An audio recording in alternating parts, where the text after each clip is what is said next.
realize what a powerful force is gathered here tonight between these four walls, show me a greater power on the whole continent of Africa.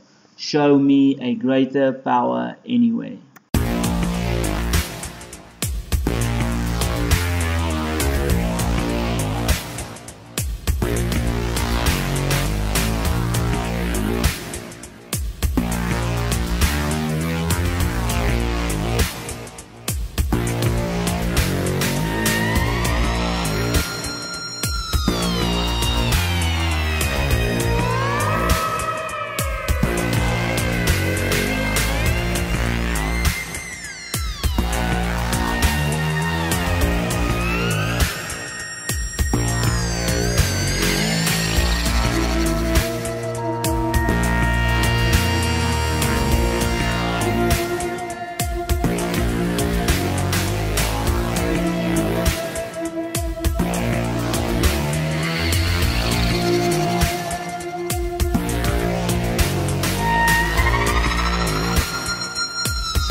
And then, in 1986, we sent out a document to all divisions of the Afrikanerbond stating that it was inevitable that there was going to be a black state president.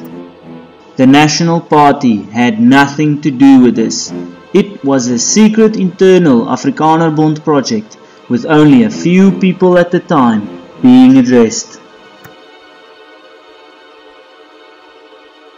To understand the history of South Africa, one must understand the history of the Afrikaner Broederbond, today known as the Afrikanerbond or the AB. It is very important to understand that when we refer to the Afrikanerbond, we mean to include all of its affiliates. That is important because, like in its past, the Afrikanerbond operates in secret.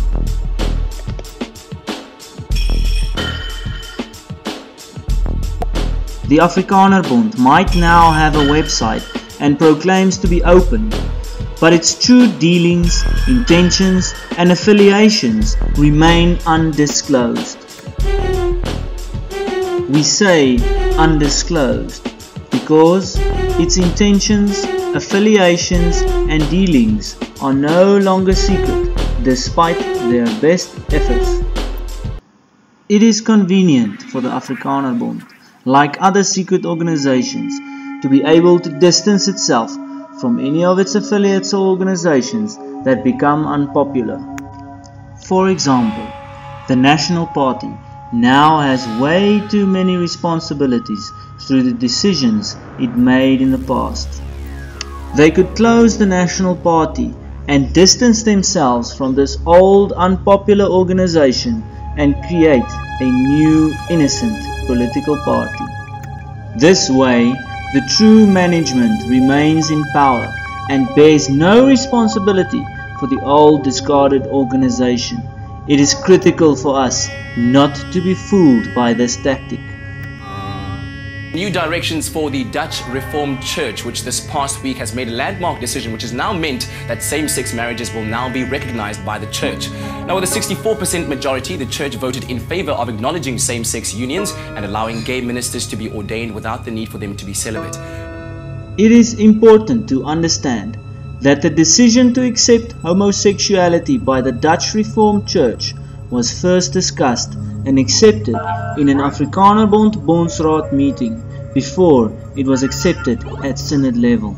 Just as the US Supreme Court's decision to undemocratically legalize gay marriage in the United States was first planned, discussed and accepted by the various secret societies that control the United States.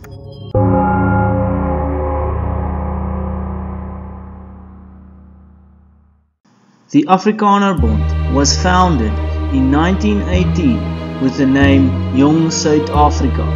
Its name was changed to Broederbond in 1920.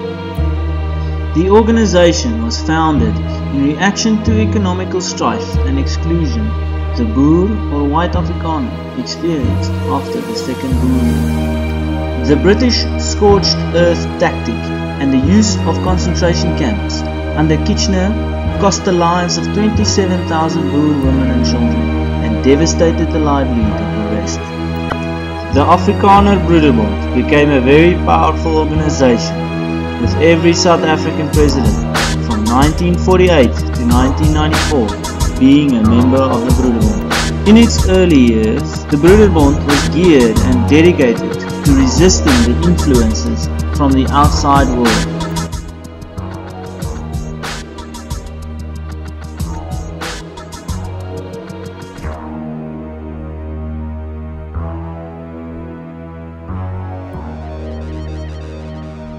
The Republic is the only sure and stable friend that the Western nations have in Africa. We are here to stay, and we are here to aid all others in whatever they may need and can get from us. We have, for a very long time, developed in South Africa a nation of our own, friendly, prosperous, progressive. We hope that the rest of Africa will become like us. The record of stable government will continue in South Africa. Surely it must be a record. 6 prime ministers and only 5 changes of government in 50 years. However, in the future, we will seek the same form of stability in government in the Republic, which should ensure stability too in the economic life of the country. Not for us, the sudden constitutional upheavals which create dictatorships in certain parts of Africa, chaos in the Congo, and forms of multiracial government elsewhere which only create the desire for domination by one over the other, without any economic certainty developing. We see gradual development of each of our groups in a certain direction. Under the conservative rule of Hendrik Verwoerd, who was also a Broederbonder, South Africa flourished. You paid 1 rand for 2 US dollars or 1 rand for 2 British pounds. Crime was almost non-existent. As a result of hostile reaction engendered against our organization, the Afrikanerbond, particularly by the Freemasons within the ranks of the National Party, we cooperated with Dr. Verwoerd in allowing the establishment of a judicial investigation into activities of secret organizations. In the book The Super Afrikaners, published in 1978, it shows Broederbond documents regularly mention the struggle against international secret organizations like the Freemasons and the Sons of England. Then, on 6 September 1966,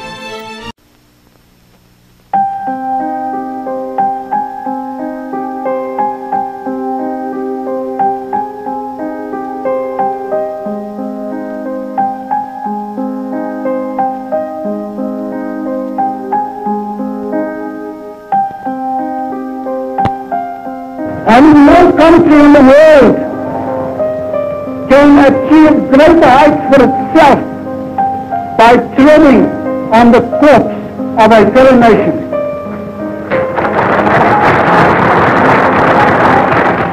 We shall become nobody's corpse. We shall fight for our existence, and we shall survive.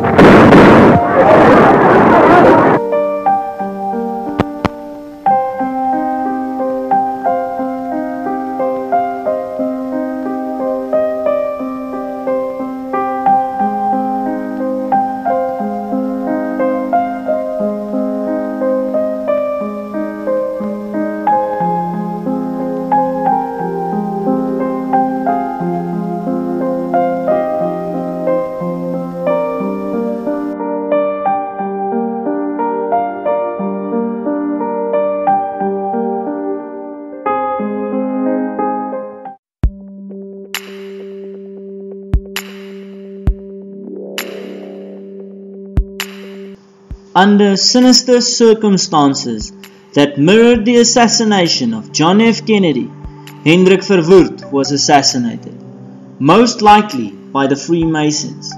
That would explain the strange modern insignia of the Afrikaner Bond and its affiliates.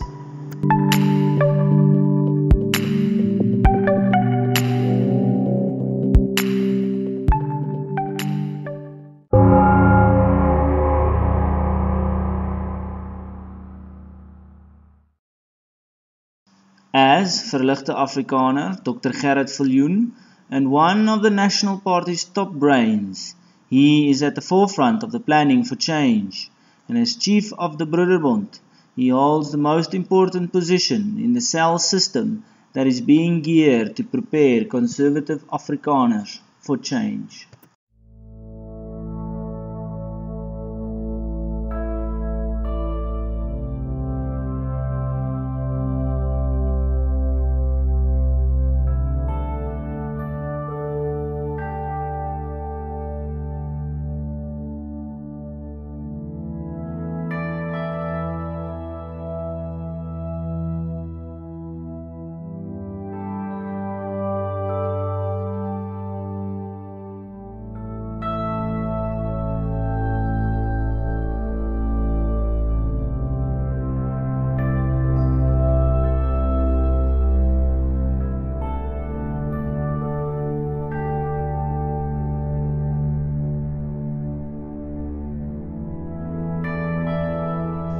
Now the Afrikaner Broederbond moved further to the left of the middle of white politics.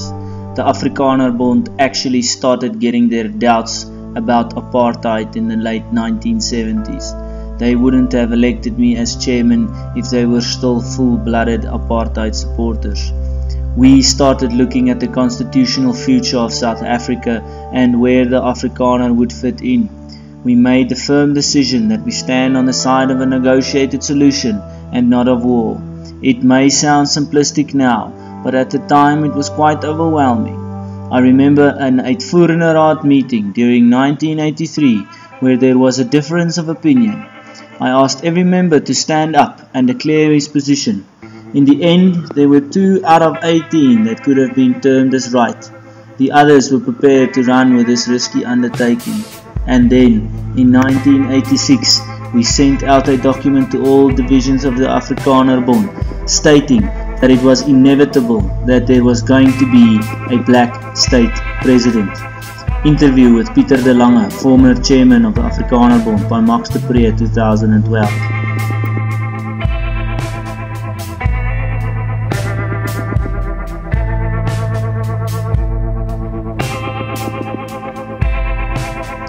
Die Afrikaner Bond document, the basiese staatkundige voorwaardes vir die voortbestaan van die Afrikaner, was approved by the Afrikaner Bond's Executive Council in November 1986, with an 89% of the Afrikaner Bond branches agreeing with it.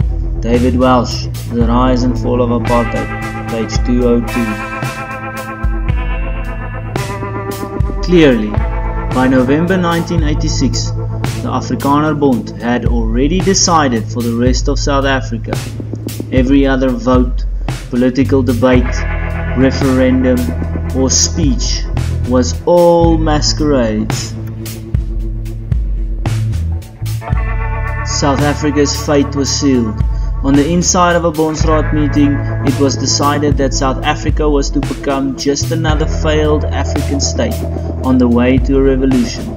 For this, its top members would be greatly rewarded. In 1986, the majority of Afrikaners were still opposed to transformation, so the Afrikaner Bond would have to somehow sell this new multicultural liberal agenda.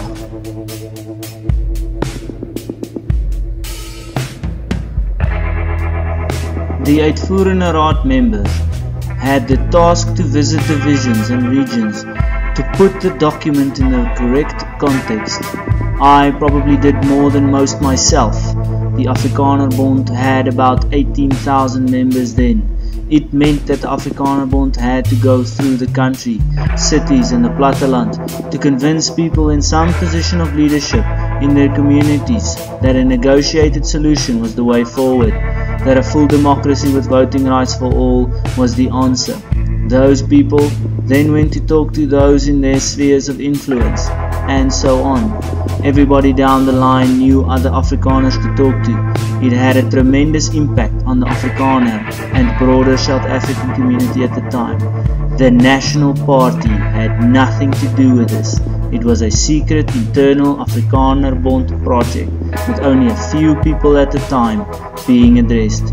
Interview with Pieter de Lange, former chairman of the Afrikanerbond, by Max de Pre, 2012.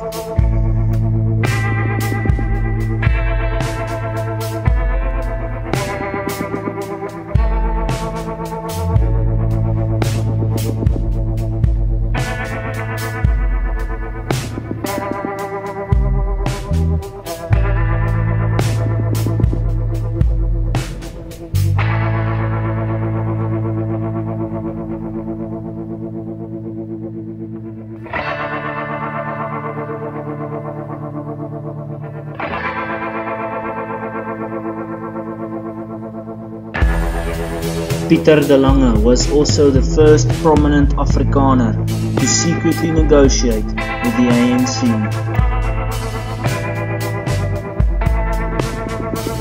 It wasn't a chance meeting. I knew the Ford Foundation and the ANC were planning it, and I was happy to meet. I told the Executive Council of the Afrikanerbond that there would be an ANC presence at the conference. The Afrikanerbond was paying for my trip. Interview with Pieter de Lange, former chairman of the Afrikanerbond, by Max de Pre, 2012.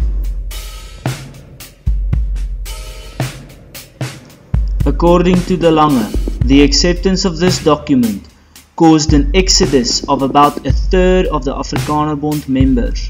This exodus completed the liberal transformation of the Afrikanerbond that started with the death of Dr. Verwoerd.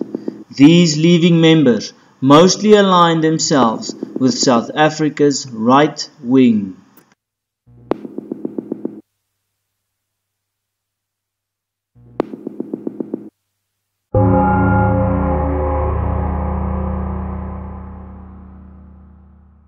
Een ding moet die wêreld daar buitekant weet, ons kan nie sonder vryheid lewe, en as dit dan moet, dan sal ons hom vat met die geweld waar het werk.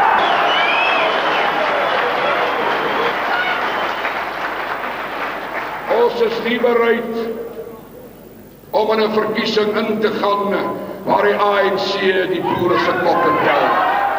Most of these leaving Afrikanerbond members who found the Afrikanerbond's document on transformation unacceptable aligned themselves with the South Africa's right wing. But because of international liberalism and Europe's recent past, these organizations were very unpopular internationally. And with the aid of the Afrikanerbond's Naspers media giant, these organizations were made unpopular in South Africa. It held up a mirror to a more modern-minded nationalist of what the National Party had stood for in the not-so-distant past, and they did not like what they saw. The crude racism of the HNP, the AWB and other groups in the mushrooming ultra-right embarrassed and repelled them, thereby lending urgency to the quest for a more equitable system. But, unlike today, during the 90s, the right wing really was dangerous. They were armed, organized and passionate. They also weren't being controlled by the spirit of guilt that prevails today. Even if you still believe that they were bad, you cannot deny they were right concerning the future of South Africa. But the crude racism was a political media construct that seemed to play into the hands of the Afrikanerbond's plans for transformation. It may sound strange or even ironic, but I'm convinced that the founding of the Conservative Party also contributed to my leap of 2nd February 1990.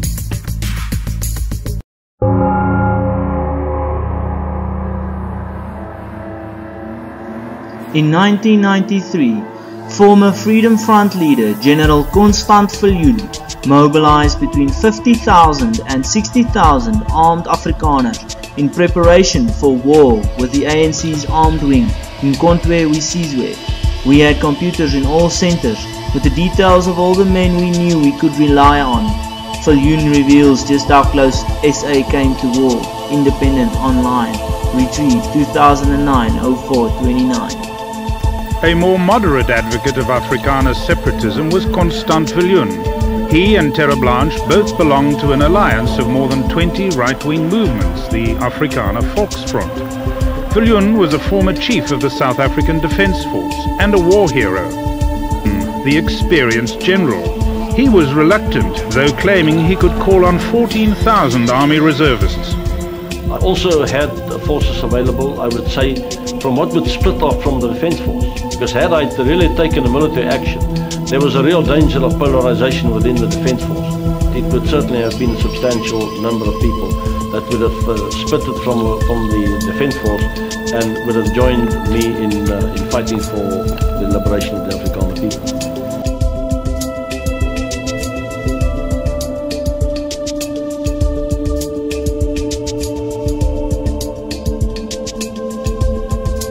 When joining the Broederbond, recruits took an oath of secrecy, and even today, many are unwilling to discuss their membership. Yes, I was a member, he says. The Afrikaner Broederbond was a better think tank than the National Party had been. The day I joined, I said, look, I'm here to serve my people. I don't want any perks just because I'm now a member of the Afrikaner Broederbond. I was adamant that I didn't want to benefit from being a member. That story that the Broederbond manipulated situations to have its members appointed to key positions is true. As a Broederbonder, Constant was, as they say in the mafia, a made man. Members were carefully vetted before they were asked to join, and once they did, their careers and opportunities generally flourished and increased. These were the men who could make or break the careers and lives of others, men to be feared, endowed with the trust of his government ministers, most of whom were fellow Broederbonders. The general undertook several clandestine missions of a political and military nature. Random House Strike, Dennis Kruiwagen, Brothers in War and Peace, 1 August 2014.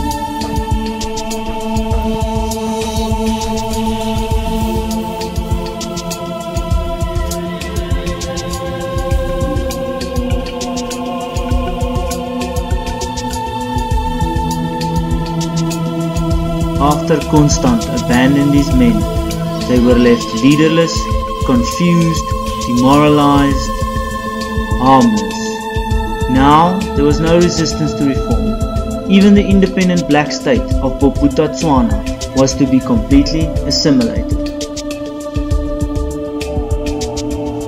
Now you held me responsible. At least the AWB tried to help, and what is more interesting is, at least on record there it stands now, that we were willingly to die for black people, for an independent black state, Bophuthatswana. How can I feel myself responsible?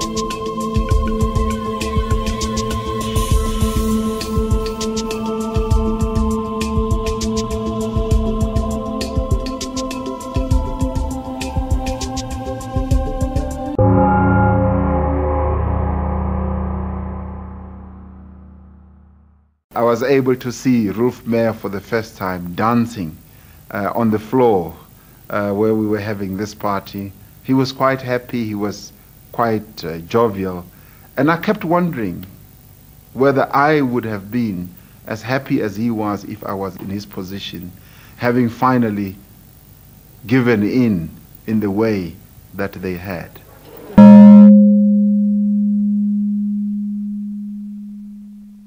For the good of South Africa, I want to expose the African National Congress, the Communist Party, and the South African government for what they are. For much too long, ever since the beginning of the negotiations, we have had secret deals between the Nationalist Party government and the Communist Party, the African National Congress.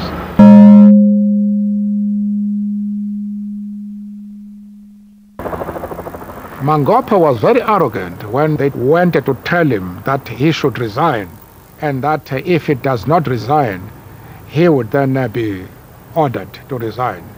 And then he was very arrogant, and they told him that now, from now on, you are no longer president of Botswana.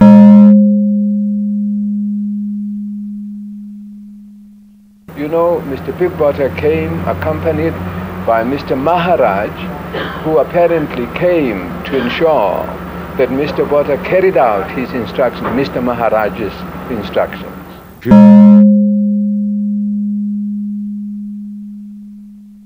When de Klerk made his speech on the 2nd February 1990, he thought that by unbanning the ANC, he would be able to control political events in our country.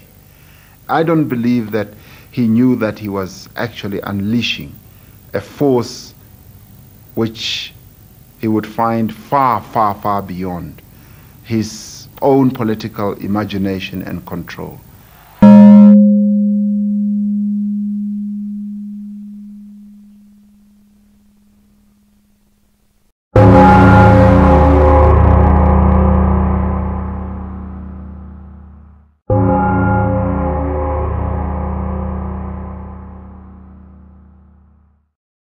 Naspers, originally Nationale Pers, was founded by J.B.M. Hertzog in 1915, the same man that founded the National Party.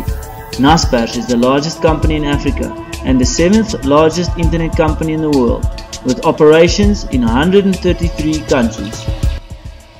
When Koos Becker first got involved with MultiChoice in the mid-1980s, Naspers was a rather grey company run by executives who wore grey shoes and hung out with the National Party. When he stepped down as CEO earlier this year, he had turned it into a multimedia behemoth, operating in more than 130 countries, and made himself into a dollar billionaire in the process. At the heart of his strategy, a desire and an ability to operate in countries that do not speak English, and a stunning investment in a Chinese internet company called Tencent. Tencent, yes, that Tencent, the one that owns Riot Games and has a significant share in Epic and Activision Blizzard, and also the ascendant Chinese competitor to Amazon, Alibaba, hence the name Sesame. So the owners of China's largest social networks have partnered with the government to create something akin to the US credit score. But instead of measuring how regularly you pay your bills, it measures how obediently you follow the party line. They dredge data from your social network, so if you post pictures of Tiananmen Square or share a link about the recent stock market collapse, your Sesame credit score goes down. Share a link from the state-sponsored news agency about how good the economy's doing, and your score goes up. But Alibaba and Tencent are also the largest online retailers in China, so Sesame Credit is also able to pull data from your purchases. If you're making purchases the state deems valuable, like work shoes or local agricultural products, your score goes up. If you import anime from Japan, though, down the score goes. And this score has real-world consequences. Like many games, Sesame Credit has tiers and levels, and having a high score gives you special benefits, like making it easier to get the paperwork you need to travel, or making it easier to get a loan. Koos Becker, Naspers' most prominent former CEO, who, as of 2015, was on a sabbatical to search for opportunities for Naspers, owns a 200-hectare farm in Stellenbosch. I challenge the viewer to venture a guess on the farm's name.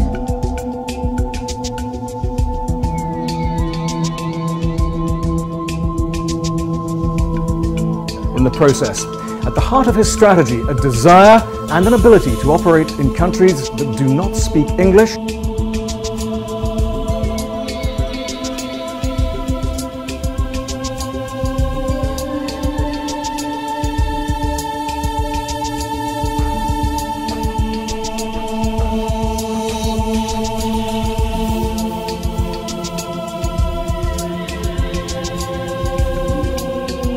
Naspers is the Afrikanerbond's media guard that ensures that only the Afrikanerbond's agenda is promoted among the South African public.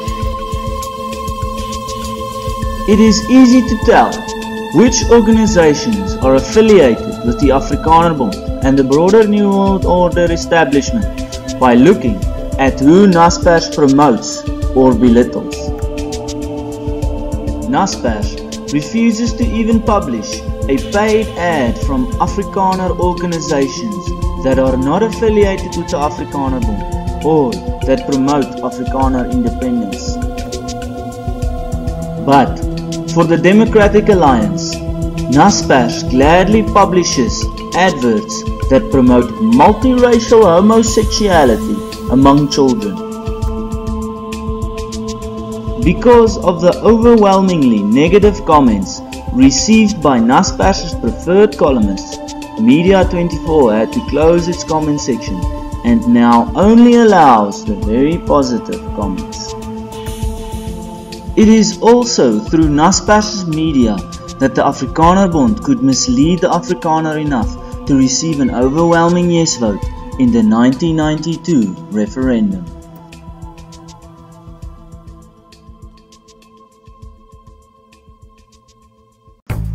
Through the large Afrikanerbond network of companies like Sanlam, Perscorp and Momentum, Naspers is connected to the South African tobacco and industrial conglomerate, the Rembrandt Group. The Rembrandt Group, that is today split into Remgro and Richmond, was founded by well-known Broederbonder Anton Rupert. Anton Rupert had a very good relationship with Nelson Mandela. The Rupert family is one of the richest families in South Africa, with an estimated worth of $7.7 billion. Did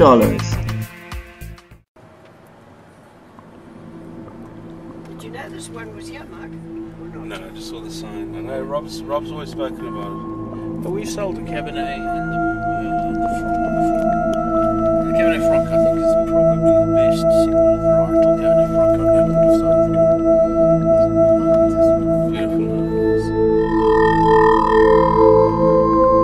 Incredibly well tended. It's sitting there. Now it's looking.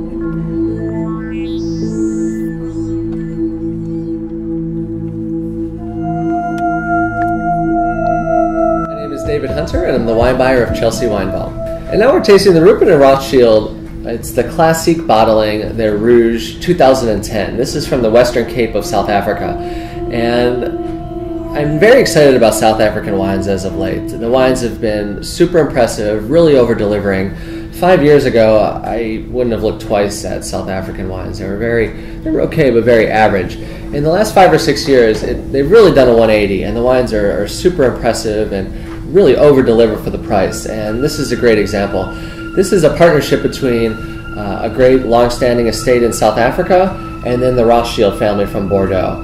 So what they're doing here is, it's almost... All right, hello wine drinking people, we're back. Whew. A lot of drinking going on here at the Wine Watch. And next up, well, you know what I feel about South African wines. You know, a lot of junk out there, but recently we've had some very good stuff.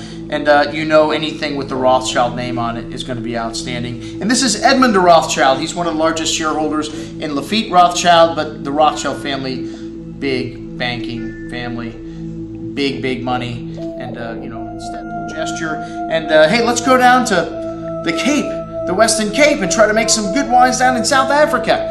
Well, you know, they do have a beautiful terroir in South Africa and a beautiful country. The people very nice, so, you know, all the right conditions to make fine wine. Why not? And these Rupert and Rothschild wines, a joint venture here with the Rothschild family, and some wonderful stuff. I would have to say some of the better priced things that I've had from South Africa all year. The Chardonnay, some lovely toasty oak.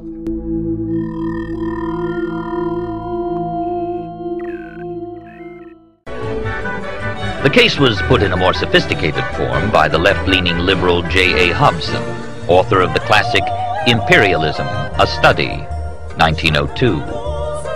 Like many radical writers of the period, Hobson regarded the Boer War as having been engineered by a small group of international financiers, chiefly German in origin and Jewish in race. The Rothschilds, in his view, were central to this group. Does anyone seriously suppose, he asked in Imperialism, that a great war could be undertaken by any European state or any great state loan subscribed? if the House of Rothschild and its connections set their face against it. Scherb had made much the same point from a German nationalist perspective in his History.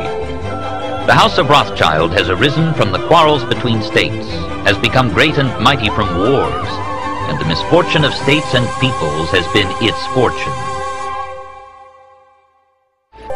Only the Rothschilds, however, have a mythology. The world's bankers. The Rothschilds are the wonders of modern banking. We see the descendants of Judah, after a persecution of 2,000 years, peering above kings, rising higher than emperors, and holding a whole continent in the hollow of their hands. The Rothschilds govern a Christian world. Not a cabinet moves without their advice. They stretch their hand with equal ease from Petersburg to Vienna, from Vienna to Paris, from Paris to London, from London to Washington.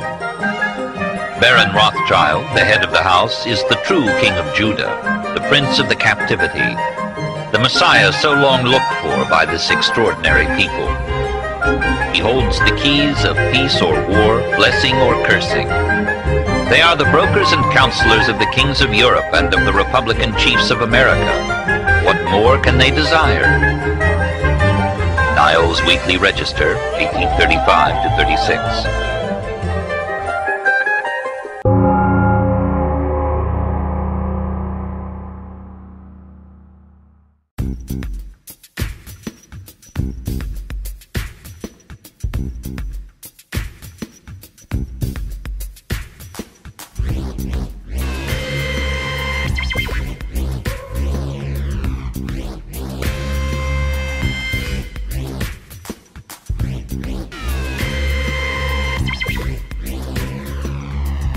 The transformation that started with the death of Dr. Verwoerd is complete. The Afrikaner Bond had turned from guardian to handler. The Afrikaner Bond is today the New World Order's local management team. It serves as watchdog and controls every aspect of Afrikaner life and aspires to enslave and control the black nations of South Africa.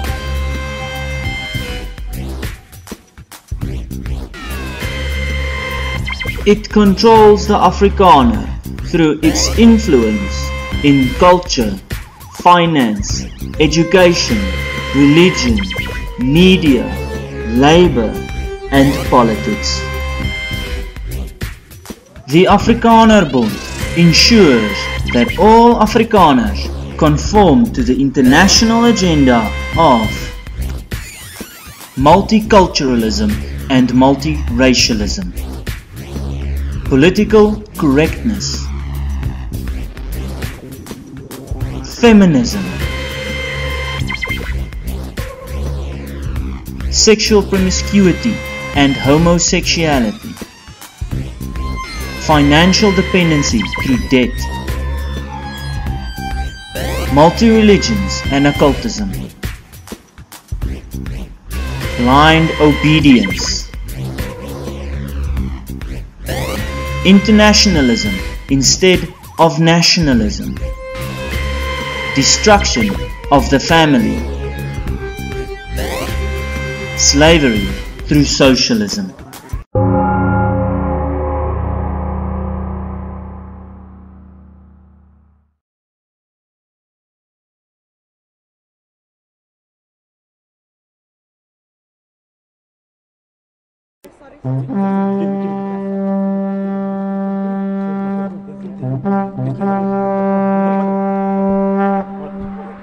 Sexual assault has become so common that a woman in South Africa is more likely to be raped than to learn to read.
Please donate to the production of these upcoming documentaries